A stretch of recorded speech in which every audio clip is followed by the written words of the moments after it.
Fundamental math कक्षा 7। मैं हूं हरी मास्टर और आप सभी बच्चे देख रहे हैं आपका अपना YouTube channel math with Hari sir special Hindi medium के बच्चों के लिए। आइए करना शुरू करते हैं प्रश्न नंबर 31। देखो क्या कहता है प्रश्न नंबर 31 क्या कहता है। देखिए बहुत ही आसान है, ये रहा आपके सामने। यहाँ पर संलग्न आकृति दी हुई है, आर एस क्यू का क्षेत्रफल बताना है। आर एस क्यू का आपको क्या बताना, क्षेत्रफल बताना है। अब आप देखिए यहाँ पर मैं आपको बताना चाहता हूँ कि ये जो है ना पी क्यू आर एस ये एक आयत है, ठीक है। यहाँ पर लिख लेते हैं पी क्यू आर एस एक आयत है, ठीक है, आप लिख सकते हैं। अब यहाँ पर देखिए सम्मुखकोण क्या बराबर है, तो ये भी बराबर होंगे, तो ये भी 90-90 के आएंगे, तो ये क्या बन गई, एक आयत बन गई। और आयत की सम्मुख भुजाएं क्या होती है, बराबर होती है, ठीक है। यहाँ पर लिख देता हूं, हम जानते हैं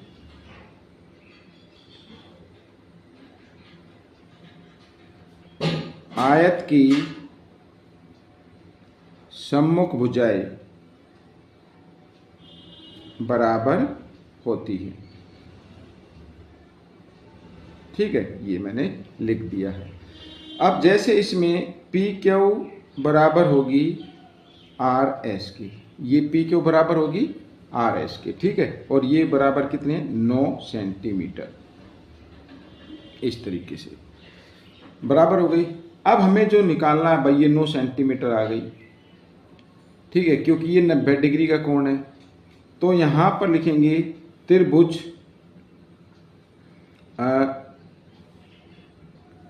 आर एस क्यू का क्षेत्रफल, ठीक है। क्या होगा, आर एस क्यू का क्षेत्रफल क्या होता है, फॉर्मूला 1/2 आधार गुणा शीर्षलंब। आधार कितना है 9 और शीर्षलंब कितना है 6। इस तरीके से 2 से काट दीजिए, 2 एकम 2, 2 तिया 6, 9 तिया 27, 27 वर्ग सेंटीमीटर, ये आपका उत्तर आ गया, ठीक है। ये क्वेश्चन आपका हल हो गया है। तो बच्चों आइए करते हैं प्रश्न नंबर 32। ये रहा आपके सामने। प्रश्न नंबर 32 भी आसान है। देखो एक वर्ग बी ई एस टी, ठीक है, B E S T, B E S T ये एक वर्ग है, इसको 4 त्रिभुजों में बांटा गया है। आइए करते हैं। बी ई एस टी एक वर्ग है ऐसे, ठीक है, ये एक वर्ग है, इसको 4 भागों में बांटा गया है, 4 त्रिभुजों में बांटा गया है। और ये बांटा भी किससे, वर्ग के विकर्ण से। वर्ग के विकर्ण बराबर होते हैं, यहां पर मैं लिख देता हूं, वर्ग के विकर्ण बराबर होते हैं, ठीक, वर्ग के विकर्ण बराबर होते हैं जो एक दूसरे को, यहां पर लिख दे, जो एक दूसरे को समद्विभाजित करते हैं,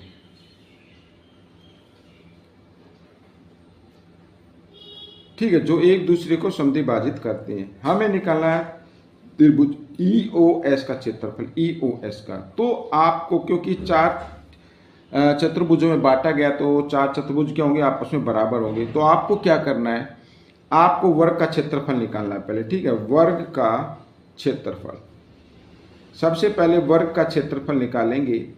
वर्ग का क्षेत्रफल तो क्या होता है, भुजा गुणा भुजा, भाई भुजा इसकी 8 है, 8 अट्ठे 64, 64 वर्ग सेंटीमीटर आ गया,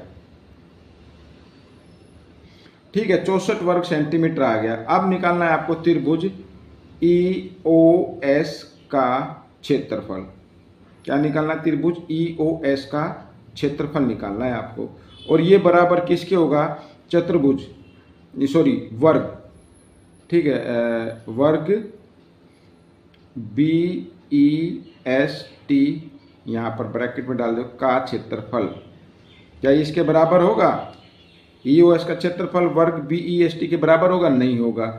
तो ई ओ एस का क्षेत्रफल क्या होगा, अब मैं आपको बताता हूँ। जो बी ई एस टी का, इसका 1/4 के बराबर होगा, EOS का, क्योंकि समान चार त्रिभुज हो गए ये, तो EOS का क्षेत्रफल क्या होगा, जो भी ये वर्ग है उसके 1/4 के बराबर होगा। ठीक है, तो बराबर 1/4 और गुणा 64। ठीक है, ऐसे तो 4 से काट देंगे, 4 एकम 4, 4 छिक 24, 16 वर्ग सेंटीमीटर ये आपका क्षेत्रफल आ गया। ठीक है, इसको आप माइंड में भी कर सकते हैं, वर्ग का निकाल लीजिए और उसमें से त्रिभुज का आपको वो 4 से उसको भाग कर दीजिए तो त्रिभुज का क्षेत्रफल आ जाएगा। प्रश्न नंबर 33 क्या कहता है, ये देखिए इधर, यहाँ पर ये मैंने फिगर बना के रखी हुई है। आकृति का परिमाप हमें बताना है। क्या बताना है, परिमाप। यहाँ पर मान लीजिए आप यहाँ पर खड़े, तो आप इधर जाएंगे, फिर ऐसे, यहाँ से फिर ऐसे जाएंगे, ये जाएंगे और ये जाएंगे। ठीक है, तो यहाँ पर ये देखा वर्ग है ये, और वर्ग पर ये अर्धवृत्त है। ठीक है, ये अर्धवृत्त हो गया, ये अर्धवृत्त हो गया, ये और ये कितने अर्धवृत्त हो गए, 4 अर्धवृत्त। तो यहाँ पर ले 4 अर्धवृत्तों का परिमाप आपको निकालना है। ठीक है, 4 अर्धवृत्तों का परिमाप निकालना है। फॉर्मूला क्या होगा, फॉर्मूला वही होता है 2πr ये होगा। लेकिन 4 अर्धवृत्त है, क्या है, 4 अर्धवृत्त है, तो उसको 1/2 से क्या कर देना है आपको, कर देना है। ठीक है, अब 4 अर्धवृत्त, या तो आप एक काम करें, मैं इसको इधर लिख लेता हूं भाई, ये तो वृत्त का क्षेत्रफल होता ना। 4 अर्धवृत्त में कितने अर्धवृत्त में कितने वृत्त बनेंगे भाई, 2 बनेंगे। ठीक है ना, आइए इधर ही हम करना शुरू कर देते हैं। अब देखो, सबसे पहले ये इसका ये व्यास दिया हुआ है क्या, 14 सेंटीमीटर, तो त्रिज्या क्या हो जाएगी, आधी होती है। ठीक है, त्रिज्या क्या होगी, त्रिज्या होगी व्यास का आधा, व्यास का आधे के बराबर होगी। ठीक है, तो व्यास कितना है, 14, 14 को 2 से कर दीजिए, 7 सेंटीमीटर यहाँ पर ही त्रिज्या आ जाएगी। ठीक है, अब पहले अर्धवृत्त का क्षेत्रफल, पहले अर्धवृत्त का क्षेत्रफल। ठीक है, तो क्या होगा भाई, फॉर्मूला होता है 2πr, ये होता है, ये तो पूरे वृत्त का होता है, लेकिन आधे का निकालना तो इसको आधे से गुणा कर दीजिए, इस तरीके से 2 से 2 कट गया, तो कितना आ गया, पाई। पाई का मान 22/7 और त्रिज्या कितनी है, 7, तो 7 से 7 कैंसिल हो गया, 22 सेंटीमीटर आ गया। ठीक है, हमें किसका निकालना है भाई, यहाँ पर भी अगर ये फॉर्मूला लगाएंगे तो 2 से 2 कट के 4 अर्धवृत्त का निकाला, तो 4 से इसको क्या कर देते हैं, गुणा कर देते हैं। आइए यहाँ पर लिख लेता हूँ, 4 अर्धवृत्तों का क्षेत्रफल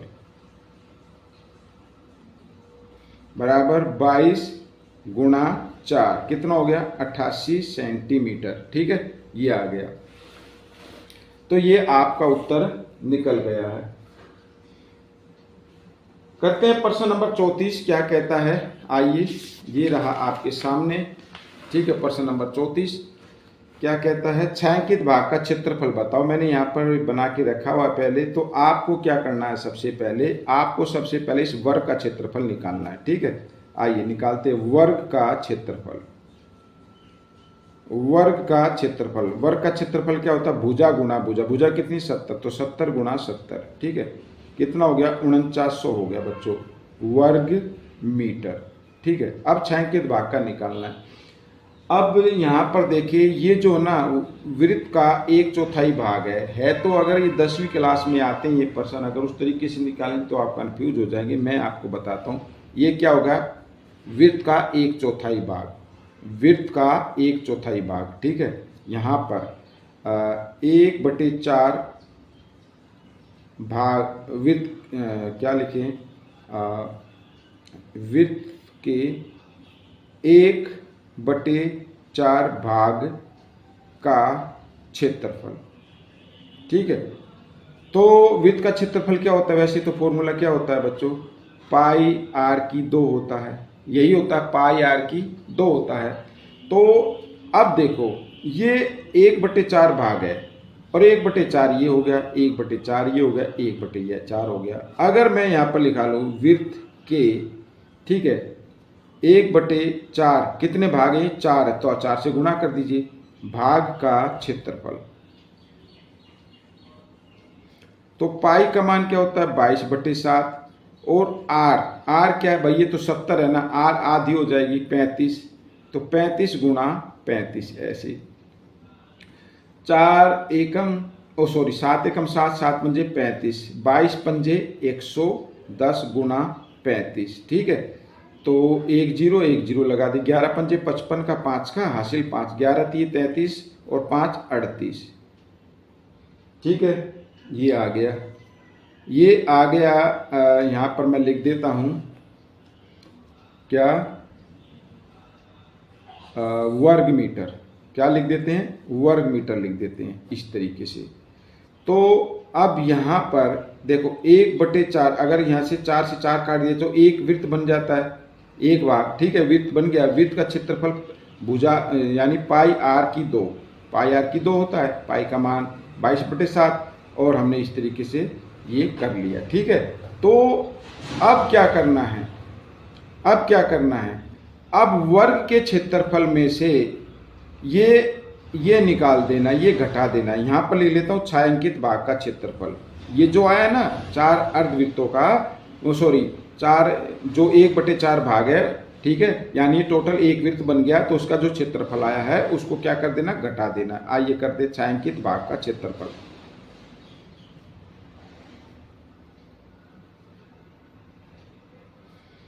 ठीक है, 4900 ये वर्ग का हो गया, घटा 3850। आइए घटा लेते हैं, तो यहाँ पर 50 आ जाएगा, यहाँ पे रह गया 8 में से 8 गए 0 और 4 में से 3 गया 1 वर्ग मीटर, ठीक है। मैं एक बार फिर बताता हूँ आपको, देखो छायांकित भाग का क्षेत्रफल निकालना था, सबसे पहले आपको निकालना वर्ग का क्षेत्रफल, ठीक है, जो होता है भुजा गुणा भुजा।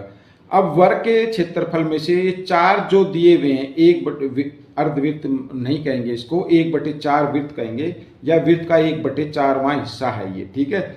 इसका क्षेत्रफल निकाल कर वर्ग के क्षेत्रफल में से घटा दे तो छायांकित भाग का आ जाता है। तो वृत्त के 1/4 का भाग का क्षेत्रफल अगर हम निकालेंगे तो फॉर्मूला ये नहीं होगा, फॉर्मूला ये नहीं होगा, इसको क्या करना, 4 से गुणा कर देना है, ठीक है, तो 4 को आ जाएगा। या फिर आप एक काम करें, यहाँ पर निकालें तो ये 1/4 भाग हो गया, तो ये कितने भाग हैं, 1 2 3 4, इसको 4 से कर दीजिए, तो वृत्त के एक भाग का क्षेत्रफल, एक भाग यानी पूरे वृत्त का क्षेत्रफल होगा पाई आर की 2, ठीक है, पाई आर की 2 आ गया, इनको गुणा किया तो ये आ गया।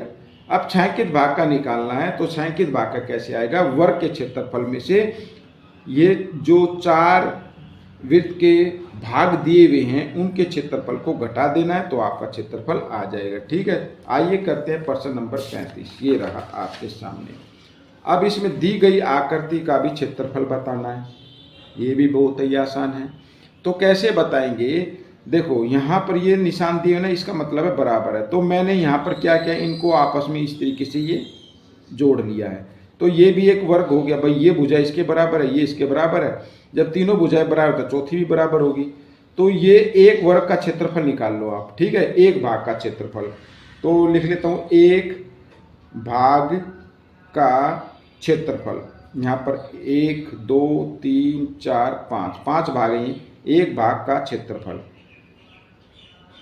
अब आप जानते हैं एक भाग, ये क्या हो गया, वर्ग हो गया ना भाई, ये चारों भुजाएं बराबर है, और एक भुजा कितनी 13, तो भुजा गुणा भुजा होता है, भुजा गुणा भुजा, 13 को 13 से करेंगे 169, ये आ जाएगा, ठीक है, वर्ग मीटर में लगा देता हूँ, वर्ग मीटर, एक भाग का क्षेत्रफल। और भाग कितने हैं, 5 है, तो 5 भागों का क्षेत्रफल कितना होगा, इसको आपको 5 से गुणा कर देना है, बस हो गया।